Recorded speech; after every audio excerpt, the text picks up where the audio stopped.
Welcome to this session of Fishbait's Flybox. Tonight I'm going to go over the anatomy of a hook. Since we use hooks so often, I wanted to go over it. And as a beginner, when you going to buy a package of hooks, the labels on them can be a little bit confusing, so I wanted to kind of go over those dimensions with you for a little bit here. And what we have here is a Umpqua U301 hook. This is a size 2, and we need to start by going over the parts. This right here is what we call the eye of the hook, and this right here is called the shank of the hook.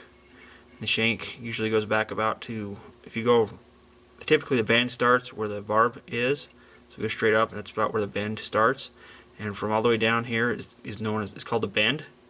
So all the way around down is the bend. And you got the point, and you got the barb. And this area from the point to the shaft is called the gap, and the area from the point to the back of the throat is called the throat. Back of the hook is called the throat.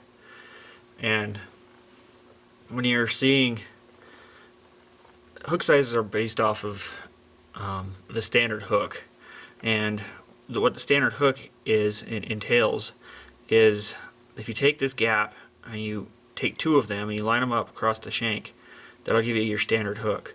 So the standard hook is roughly right about here for this hook shank. For this hook for size 2. But because this is a 3XL hook, that means that there's a standard. You got the standard hook shank, which is 2 gap sizes plus 3 eye lengths added to it. So there's 1, 2, 3 eye lengths added to it. And that's how you get the XL designation on your hook packs of hooks. When you're talking about 2x wide or 2x short, well, let's go with short first. Oops, fix that hook again. Okay, 2x short. So when you have a 2x short hook, what you got is you got your 2 gaps, which make the standard hook, and then you're going to take 2. So let's say it's 2x short. You're going to take 2 eye lengths and shorten it down. So it would be right about there. It would be a 2x short hook. As far as 2x wide goes, I don't think it goes any narrower than a standard hook. But as far as wide, and I wouldn't even use a hook that was any narrower than the standard hook, because I don't know, the hooking power wouldn't be, hooking ability would be diminished. So if you're looking at the gap of the hook and you have say a 2x wide hook, so you're going to take the width of the gap and you're going to add 2 eye lengths to it. So 1, 2, maybe somewhere down in this general area here for the width of the gap of the hook, the width of the gap of the hook. When you're talking about the heavy or fine wire or strong wire, you're talking about the gauge of the wire that you're using, and that's where it gets confusing. Most companies have their own designations and things, but it's important just to remember that fine is obviously going to be a thinner diameter wire that's going to be used for the hook, and heavy or strong will be a thicker diameter. When you're using dry flies, you want the finer diameter hook, and when you're tying nymphs and streamers, you want a thicker diameter hook. Something else to keep in mind when you're doing that, though, is when you're deciding what hook to use, is what type of water you're going to be fishing, what fish are you going to be trying to catch. Are they going to be, do you have a chance to catch a big one, a monster?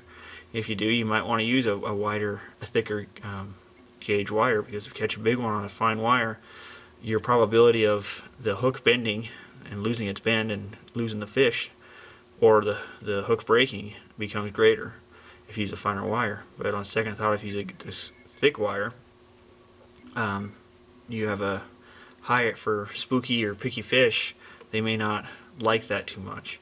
But anyway, that's the basic idea of hooks. There's lots of other designations out there that can be used, but this is a basic rundown of hook anatomy.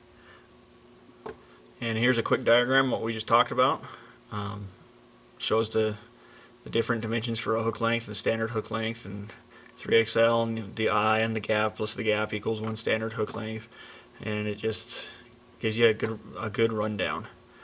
Here I've got another one where it shows the width of the a fly, of a hook. I hope you enjoyed this, and please remember to like Fishbait's Fly Box on Facebook, and remember to subscribe to Fishbait's Fly Box, the blog. That's at www.fishbaitsflybox.com, and also remember to subscribe to Lance Dean's YouTube channel. Thank you, and have a nice night.